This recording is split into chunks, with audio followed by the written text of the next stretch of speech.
Mwe baganda baffe abalwana ku internet muli basoja naye soja atalina kumanya soja pakuko obupakusi amaliriza ate nga danger eri struggle yaffe.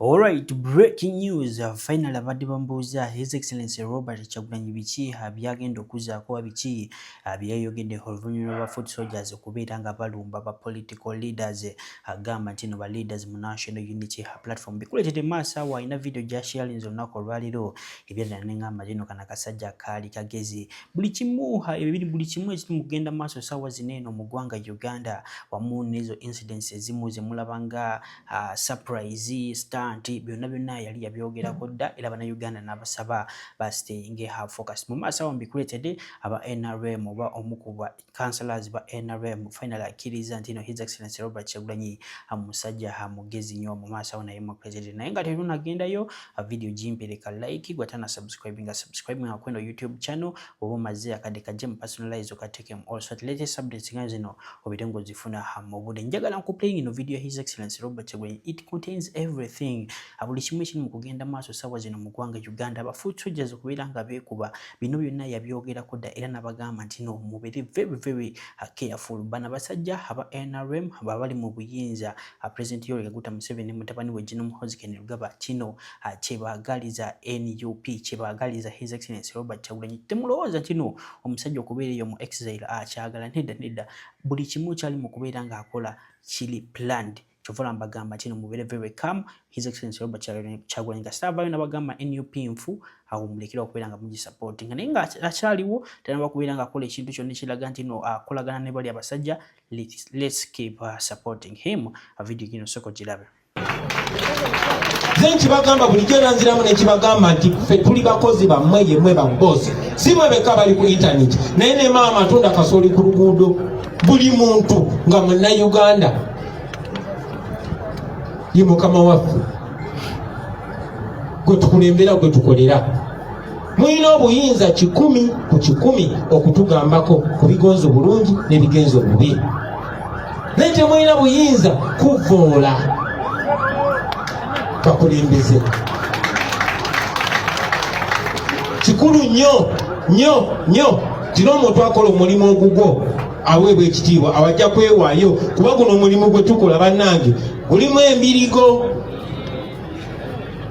Kikulu nnyo ne mutugaidinga naye twagala tufiiringe ng'abaweebwa ekitiibwa abo abantu be tulwanirira. So mbasaba temusirika ku kintu kigenda bukyamu naye ate mukozese olulimi oluli decent nga naakuwulira tajja kusooka ku dismiss nga wabula ajja kuwuliriza. Mwemanyize okusengeka ensonga okusimba ensonga baleme tuyita bawemuzi baleme tuyita bavumi wabula batuyite abalwanyi. Mukola omulimu gw'amaanyi nnyo naye ate bwe tunaaterezaawo ate mujja kubeera basufu basebo ne banyabo. Manyi bangi nnyo mwebaza obukulembeze bwaffe obwa parliament nange muzikirize ntwale omukisa guno nebaze Right Honorable Joel Ssenyonyi sebo webale nnyo webali eddala watukoze bulungi nnyo wabakubye eri bagiise taxi niki ekiddako tetukyogera watukoze bulungi nnyo sebo nabadde njogera.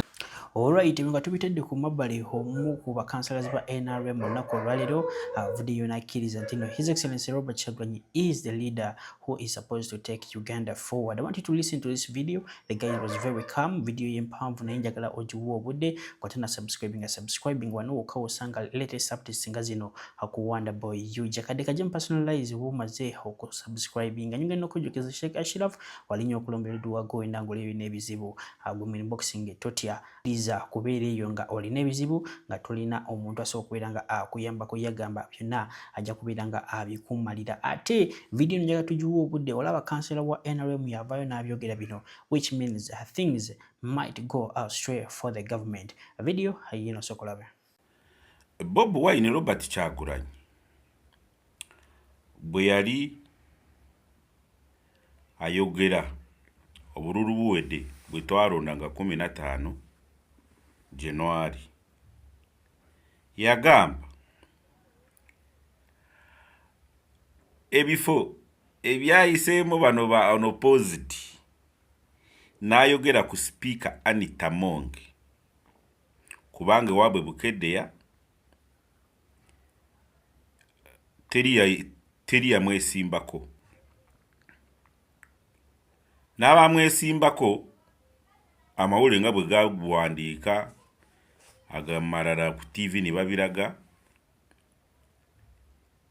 batuuka kikeerezi bamu ne batatuuka none yali amwesimbe baramuyita asiyo asi n'asala ddiiru ne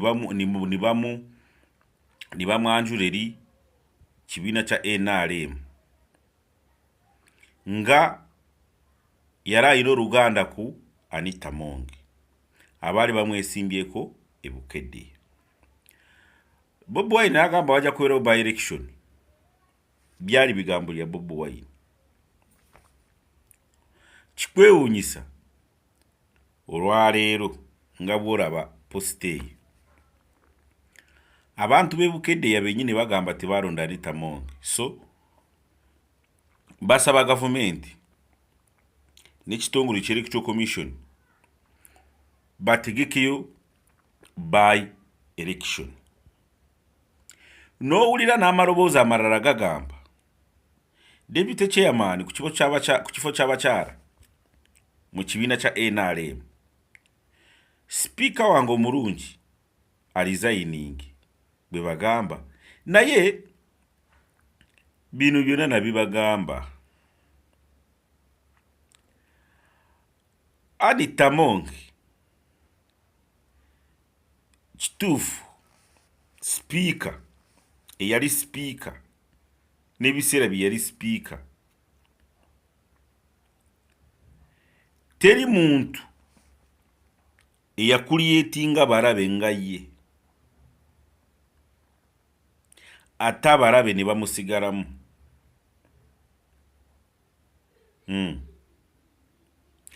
Ebyaddala speaker wange omulungi Anita Among ebintu bitambudde speed ku ye gwakiraba bw'atyo gwoba mukyamu ngu bitambudde speed ku ye, naye nga bwe yagamba ngu ekibiina kya NUP tikiina mulamwa ate bakisensera, NRM yakisensera n'atuuka ye. Abalungi abatuwuliriza era abatulaba, olunaku olwaleero tukyaddeko ewa Sheikh Ashraf Dembe. Sebo nsanyusa okubalaba. Amannya agange nze Sheikh Ashraf Dembe, akola ku bizibu by'enjawulo. Omuntu singa aba alina ebirwadde musomereddwa, tunywa amazzi ga lukuya nga bw'obadde ogalaba, tugenda abantu ku kyoto ne twokya emizimu emibi egibabaamu n'okulomba edduwa. Abantu singa abeera ng'ali wano atuuse sobola okumulombera edduwa, ne waba atatuuse nga mpadde amannya ge naye ng'ali wala.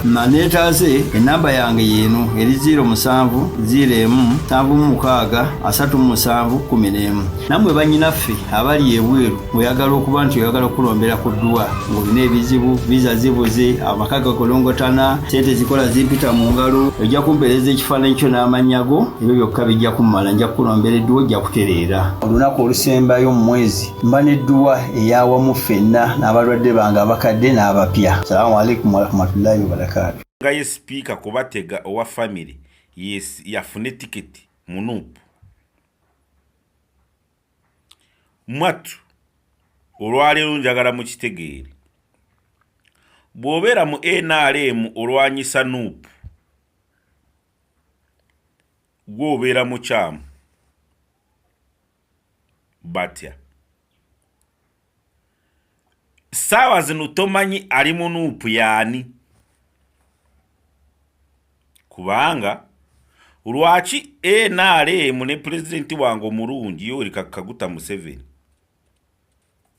buli kimu Robert Kyagulanyi kye yakoonako saawa zino kye bakola. Lwaki? Kubanga gwa NRM bw'oyimira n'ogamba ngu twasensera NUP,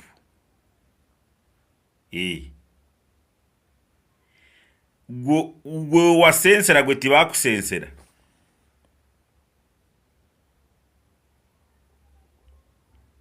Gwolowooza yagamba NRM oye wa NRM. Abasinga banona kasente mu NRM. Kati notunulira anko wange omulungi Gashumba Frank yambuze kororo warokoka buli joze ndi murokole omurokoroli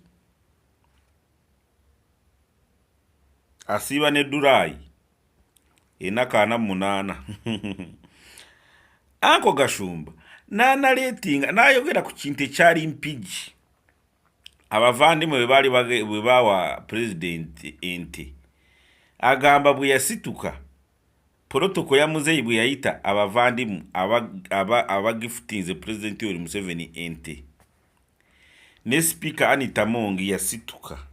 Frank Gashumba namubuuza nawe oli muvandimwe n'agamba ye ndi muvandimwe doza